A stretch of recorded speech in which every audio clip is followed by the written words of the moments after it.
Par un beau matin de mars, Lé se rend dans son hypermarché, ce qui est comme un marché mais en dimension supérieure à 3. Sur les étalages, de délicieux hyperfruits de saison sont en promo, des hyper citrons, des hyper kiwis et même des hyper pamplemousses. Il est alors attiré par de superbes hyper oranges en promo, à seulement 95 centimes l'hyper kilo. Une affaire incroyable. Mais un si bas prix, ça cache forcément quelque chose, et les petites lignes lui confirment la supercherie. Ces hyper oranges appartiennent à un espace de dimension 1000. Oui, parce que dans une hyper orange de très grande dimension, l'essentiel du poids se trouve dans la peau. Une des nombreuses bizarreries des espaces à très grande dimension, et ça tombe bien, j'ai un épisode avec Lé pour en parler. Les espaces de très grande dimension, c'est vraiment le quotidien d'un chercheur en informatique théorique et en particulier en machine learning. Oui, parce que les points de ces espaces correspondent à des listes de nombres et parce que les listes de nombres encodent toutes sortes d'objets d'étude du machine learning, que ce soit du texte, des images ou des vidéos. Et bien souvent, chaque document correspond à une liste particulièrement longue de tels nombres. Autrement dit, chaque document numérisé est un point dans un espace de très grande dimension.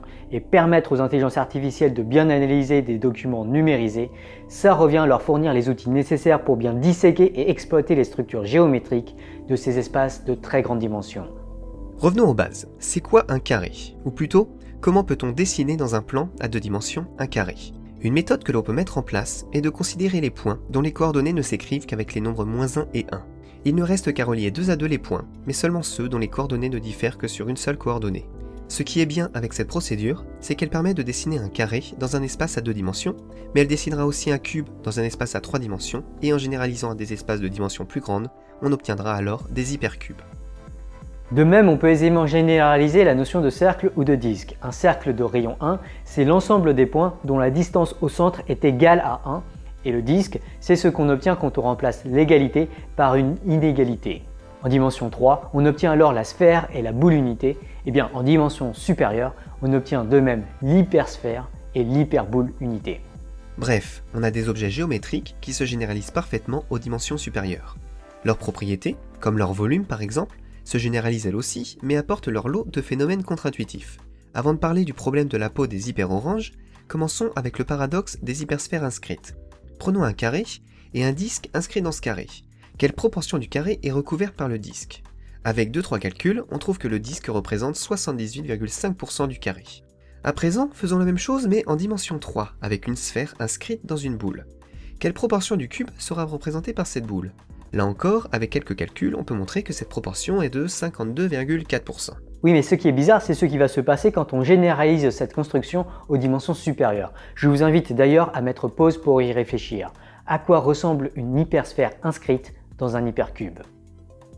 La réponse, c'est à pas grand-chose. Ou plus précisément, l'hypersphère ne représente rapidement qu'une proportion infime de l'hypercube. Et ça, même si elle touche toutes les surfaces de l'hypercube. À titre d'exemple, l'hyperboule de dimension 6 représente moins de 10% de l'hypercube qui la contient, et cela descend à moins de 1% en dimension 9. Pour comprendre cela, on peut faire la remarque suivante. Disons que l'hypercube et l'hypersphère sont centrés sur l'origine et que le rayon de l'hypersphère est égal à 1. Et tirons un point au hasard dans l'hypercube. Ça correspond à tirer les coordonnées indépendamment entre -1 et 1. En moyenne, chaque coordonnée de ce point va avoir une valeur absolue autour de 1,5. Mais alors, en dimension D, d'après le théorème de Pythagore qui, lui, se généralise bien à ces grandes dimensions, la distance entre un point typique de l'hypercube et l'origine sera d'environ racine carrée de 1,5 au carré plus 1,5 au carré plus 1,5 au carré, etc., soit racine carrée de D sur 2. Or, pour qu'un point soit à l'intérieur de l'hypersphère, on a vu qu'il devait être à une distance inférieure à 1 de l'origine. On en vient à la conclusion qu'un point dans l'hypersphère est nécessairement un point très atypique de l'hypercube, ce qui revient à dire que très rares sont les points de l'hypercube qui sont à l'intérieur de l'hypersphère. Ou dit de façon équivalente, l'hyperboule inscrite dans l'hypercube n'est pas grand-chose comparé à l'hypercube. En fait, c'est encore plus étrange que cela. Même comparé à rien du tout, une hyperboule, c'est plutôt quelque chose de pas très grand. Si elle a un très grand rayon, l'hypervolume sera ridiculement petit dès que les espaces auront beaucoup de dimensions. Et ça peut se calculer. Plus précisément, on peut calculer par récurrence l'hypervolume d'une hyperboule de rayon R et de dimension D en multipliant par taux R carré sur D, celui de dimension D-2. Ainsi, même si on prend des hyperboules de rayon 300, lorsqu'on considère des espaces de dimension 2 millions, le volume de ces hyperboules sera de l'ordre de R puissance 2 millions, divisé par 1 million factoriel, ce qui fait environ 10 puissance moins 100 000. Autrement dit, en dimension 2 millions, l'hypercube de côté 1 est plus d'un Google de fois plus grand que l'hyperboule de rayon 300. Intuitivement, ça veut dire que si vous prenez un point au hasard dans un espace de dimension 2 millions, il sera très improbable que vous tombiez à une distance de moins de 300 d'un point que vous cherchiez à atteindre. Tout se passe comme si tous les points des espaces de grande dimension étaient tous très éloignés les uns des autres. Autant dire que pour l'algorithme du plus proche voisin dont on a parlé dans l'épisode 9, en grande dimension, c'est carrément mort. Revenons-en plutôt à notre hyper-orange de dimension 1000. Le vendeur n'est pas du genre à se moquer de ses clients. Cet orange a un volume comparable à celui d'un hyperapérocube d'1 mètre de côté. Autrement dit, son rayon mesure environ 7 mètres. Je vais avoir du mal à faire entrer ça dans mon hyper sac, mais je devrais pouvoir transporter ça. Oui, mais est-ce que ça vaut le coup? Imaginons que l'épaisseur de la peau de l'hyper-orange représente 1% de son rayon. Une peau particulièrement fine donc. La partie mangeable de l'hyper-orange représente donc 99% du rayon. Le hic, c'est que cette partie mangeable représente une proportion de 99% puissance 1000 de toute l'hyper-orange. Et ça correspond à peine 1/23 millième. Autrement dit, malgré la finesse de la peau, 99,995% de l'hyper-orange sera à éplucher. De façon plus générale, en dimension D, si on considère deux boules concentriques telles que la boule intérieure a un rayon qui est une fraction R du rayon de la boule extérieure, alors la boule intérieure aura un volume qui est une proportion R puissance D du volume de la boule extérieure. Et en grande dimension, ça fait des différences énormes. Bref, ces hyper-oranges, c'est bien une supercherie, voire une hypercherie. Enfin, même si tu ne comptes pas les manger, je te conseille d'aller visiter l'hyperplanète qui produit ces hyper-oranges. C'est une planète incroyable, une hyperboule d'à peine 1 km de rayon, mais elle est de dimension 1000. De façon étrange, presque tous les points de cette hyperplanète sont juste à côté de son hyperéquateur. Et oui, ça c'est fou. Pour une hyperplanète de rayon 1 km, l'inégalité isopérimétrique montre justement que la distance typique entre un hyperéquateur et un point de l'hyperboule pris au hasard est de l'ordre de 1 divisé par racine carrée de d km. En dimension 1000, ça fait 30 mètres seulement. Étrange, non? Tout point de l'hyperplanète de rayon 1 km est à seulement quelques dizaines de mètres de l'hyperéquateur, quel que soit cet hyperéquateur. Et le cas des dimensions encore plus grandes est encore plus étrange. En dimension 1 milliard, tout point d'une hyperplanète de rayon 1 km est à seulement quelques centimètres de l'hyperéquateur. L'inégalité isopérimétrique dit même plus que cela. Elle dit que si on prend n'importe quel sous-ensemble de l'hyperplanète représentant un volume plus de sa moitié, alors tous les points de la planète sont incroyablement près de ce sous-ensemble. Plus précisément, la probabilité d'être loin de ce sous-ensemble décroît exponentiellement vite vers 0 dès que l'on cherche à s'éloigner d'une distance de plus de R sur racine de D, où R est le rayon de l'hyperplanète. Bref, ce qu'il faut retenir de tout ça, c'est que les espaces de très grande dimension sont hyper bizarres. Pour commencer, la notion de distance, celle qui définit typiquement l'hyperboule et l'hypersphère, est extrêmement contre-intuitive et finalement assez peu utile. En particulier, l'algorithme du plus proche voisin est complètement inutile dans ce genre d'espace. Mais aussi, cette analyse montre que toute petite erreur dans l'apprentissage des structures géométriques de grande dimension peut conduire à beaucoup d'instabilité. En effet, l'inégalité isopérimétrique implique que même si l'on parvient à identifier 99% d'une structure géométrique comme une hypersphère de rayon R en dimension D, pour tout point bien identifié de la structure géométrique, il existera une petite perturbation de taille environ R divisé par racine carrée de D qui conduise à un point de la structure qui soit mal identifié par l'algorithme de machine learning. Autrement dit, l'apprentissage de nombreuses structures géométriques de grande dimension ne peut pas être robuste. À moins d'être parfait, il ne pourra pas être robuste à des perturbations pourtant infimes des données.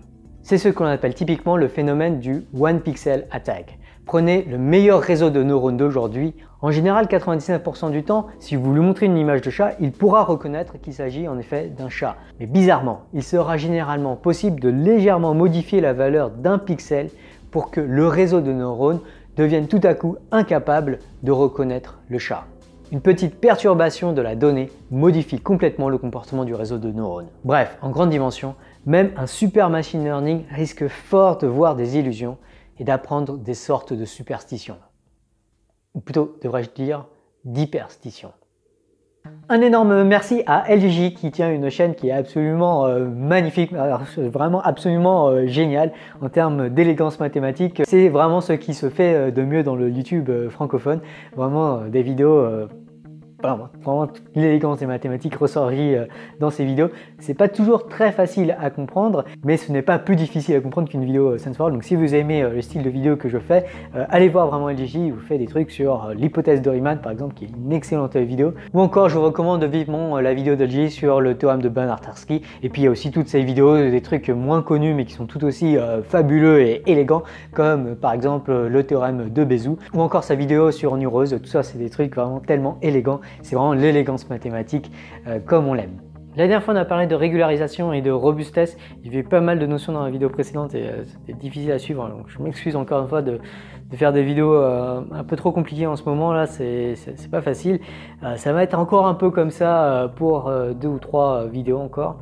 Et après, on abordera des notions notamment sur la morale des IA qui sont, et les conséquences sociétales de l'intelligence artificielle qui seront beaucoup plus accessibles et beaucoup plus faciles à comprendre.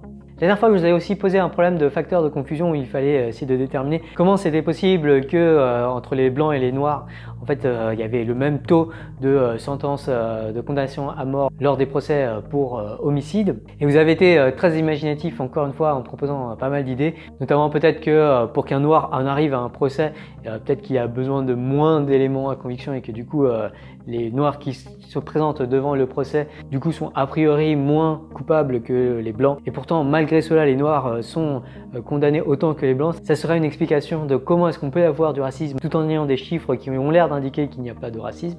Une autre explication très pertinente qui a été proposée est le fait que peut-être que les États où il y a pas mal de condamnations à mort sont en fait des États où il y a très peu de noirs. Et du coup, en fait, les États où il y a pas mal de condamnations à mort sont des États essentiellement où les blancs sont condamnés à mort.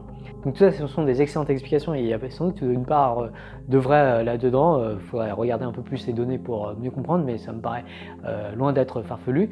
Ceci étant dit, ce n'était pas l'explication avancée par la vidéo de TED-Ed que voici, que je vous invite à aller voir. Selon cette vidéo de TED-Ed, un énorme facteur de confusion est en fait la couleur de peau de la victime. En effet, les noirs ont tendance à tuer plus des noirs et les blancs plus à tuer des blancs. Mais étrangement, à couleur de peau de victime égale, les noirs sont beaucoup plus souvent condamnés à mort que les blancs. Donc voilà, je vous invite à aller voir cette vidéo de TED-Ed pour plus d'informations. Enfin, pour tous ceux qui attendent impatiemment des vidéos sur le bayésianisme, ça viendra, mais c'est pas pour tout de suite. Mais en attendant, en fait, il y a déjà du matériel sur YouTube où je parle de bayésianisme, notamment les vidéos d'Axiom, du podcast que je tiens avec Thibaut de la chaîne Messevi. Et notamment dans le dernier podcast Axiom, on a pas mal parlé de certains éléments fondamentaux du bayésianisme, notamment cette idée d'a priori. Donc je vous propose d'en passer un petit extrait ici, et si vous voulez en savoir plus, allez voir l'épisode d'Axiom 9 qui s'appelle Perception bayésienne. Je vais peut-être insister aussi davantage sur le côté, le problème des a priori, parce que c'est, parce qu'on se demandait, bon, c'est très cool cette idée de bayésianisme, mais pourquoi est-ce que du coup c'est pas plus défendu et c'est le gros problème, les a priori, effectivement. C'est quoi le sens? T'as une proposition, t'en as jamais entendu parler et que t'as un a priori cette proposition, ça paraît presque absurde. T'as envie de dire, je sais pas, regarde les données, puis là tu pourras te dire si tu t'y crois ou non. Et en fait, non, faut vraiment pas faire ça. Faut vraiment partir du principe, t'as déjà un a priori dessus. Il faut ces prises a priori sont vraiment, c'est vraiment le côté très très controversé et très très difficile à accepter du bayésianisme. C'est le fait qu'il faut absolument toujours avoir un a priori, quel que soit le sujet, même si on n'y a jamais pensé, quoi. C'est assez étrange et troublant de prime abord. Je sais pas, par exemple, on parlait l'autre fois avec Sébastien, alors je sais plus de quoi on parlait exactement, peut-être qu'on parlait des one boxers sur two boxers ou un autre sujet, je sais plus lequel. Et à un moment, il dit, Sébastien dit, je sais pas, qui est une phrase assez classique. Et du coup, je le poussais à avoir un avis parce que pour devenir bayésien. Dis, mais fais un pari. Fais un pari, quoi. Et un ça, avis. Même si tu as beaucoup d'incertitudes sur cet avis, il faut décrire l'étendue de son ignorance et tout ça, mais faut quand même avoir un a priori. Et même si on n'est pas du tout sûr de cet a priori, il faut quand même en avoir un a priori. C'est assez troublant et difficile. Ce qui veut pas dire encourager les gens à avoir un avis sur tout et n'importe quoi et le défendre de façon ultra tranchée. C'est juste, il faut admettre que c'est pas égal en fait. Ou à la limite que ce serait vraiment une position. Tu dis non vraiment, je pense qu'il y a autant de chances que A que non A. Dans ce cas, ok, t'as un a priori. C'est ça, en fait, on veut ça, dire ok, donc ton a priori c'est 1 sur 2. Mais très souvent en fait c'est pas le cas. Si tu réfléchis bien, si tu te dis je sais pas là, par rapport à cette proposition là, si on te met un pistolet sur la tempe et si tu te trompes on tire, tu vas pas tirer une pièce à type pile ou face pour décider. Tu vas chercher à faire le meilleur pari et souvent il y a quand même un truc qui va pencher d'un côté. Ouais, donc c'est très important de toujours se refigurer avec un pistolet sur la tempe quand on te demande. Ouais, après c'est pas forcément la manière la plus saine et la plus calme, sereine de poser son a priori. Ouais, parce que les gens ils te disent toujours je sais pas, j'ai pas d'avis. C'est marrant parce qu'il y a des tas de sujets sur lesquels les gens ont toujours des avis sur tout, mais sur plein de sujets ils ont pas d'avis. Ouais. Et c'est énervant parce que c'est pas vrai. Enfin, quand je dis un avis, justement, c'est pas le côté défendre un avis de façon un peu stupide et bornée. C'est vraiment simplement, voilà, on a une intuition relativement fine des choses qu'on va croire, des choses qu'on va pas croire, et c'est très important parce que c'est sur ça que se bâtit la connaissance. Ouais. Et d'ailleurs, même en mathématiques, souvent, moi j'aime bien parier en mathématiques sur les questions que je sais pas. Je vais dire ça m'a l'air, et je pense que c'est une réaction assez classique des chercheurs qui, surtout quand ils commencent à connaître un sujet, ils se disent voilà, cette conjecture, je pense que c'est vrai, ou je pense que va falloir changer un petit truc et peut-être que ça va passer quoi.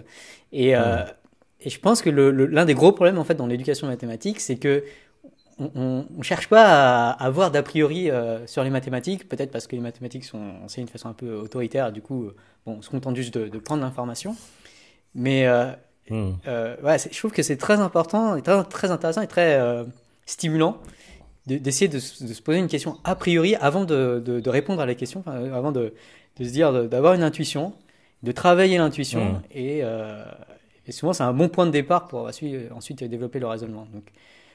Oui, c'est sûr. Peut-être il y a une espèce de gouffre entre la rigueur mathématique quand tu as une démonstration où là vraiment il y a une argumentation solide derrière la proposition, puis quand tu es face juste à une proposition, que tu as juste une vague intuition, est-ce que c'est vrai, est-ce que c'est faux. Faut aussi comprendre que c'est pas totalement un a priori, c'est pas un a priori pur, je sais pas comment dire. Il n'y a pas de proposition qui soit tellement abstraite et détachée totalement de toutes tes autres connaissances que vraiment ce soit purement une sorte de proposition A totalement abstraite. Ouais. Je te dis A, est-ce que tu crois en A? Là vraiment tu as l'impression, j'ai envie de dire, même là tu pourrais dire j'en sais rien, 1 sur 2. Je sais pas si c'est si vrai d'ailleurs, parce que ça voudrait dire quoi, genre si je prends une proposition au hasard dans un langage, la plupart des propositions sont fausses. Ah ouais, a priori c'est faux. Donc dans ce cas il faudrait plutôt parier sur le fait que c'est faux. Mais bon, si je te donne une proposition comme ça, en général, on dit plus de choses vraies. Enfin, on essaye de dire plus des choses vraies que fausses, donc il y a double truc. Enfin bref, non, mais cette question de l'a priori, elle est vraiment intéressante. Ouais. Hey, j'espère que vous avez aimé cette vidéo. La notion de dimension est en fait assez cruciale en machine learning. On parle souvent du fléau de la dimensionnalité. Et dans le prochain épisode, on parlera comment combattre ce fléau de la dimensionnalité en essayant de réduire la dimension des objets d'étude du machine learning, notamment avec des techniques comme l'ACP ou SVD. On verra ce que ça veut dire la semaine prochaine. Si vous avez aimé cette vidéo, pensez à la liker, à la commenter, à la partager, pensez à vous abonner pour ne pas manquer les futurs épisodes. Merci aux tipeurs pour leur don et j'espère que vous serez là la prochaine fois. On peut fabriquer des fleurs d'Euven avec 2 pétales, avec 3 ou même avec 5. Pourquoi ça ne marcherait pas avec davantage? On dit alors que ces diagrammes sont symétriques. Chaque pétale se déduit des autres à partir d'une même rotation. Il existe d'ailleurs des diagrammes symétriques à 7 pétales, comme par exemple celui obtenu à partir de cet ensemble-là, répété 7 fois par rotation. Ce sont ces diagrammes-là, les symétriques, qui sont à mon humble avis les plus beaux.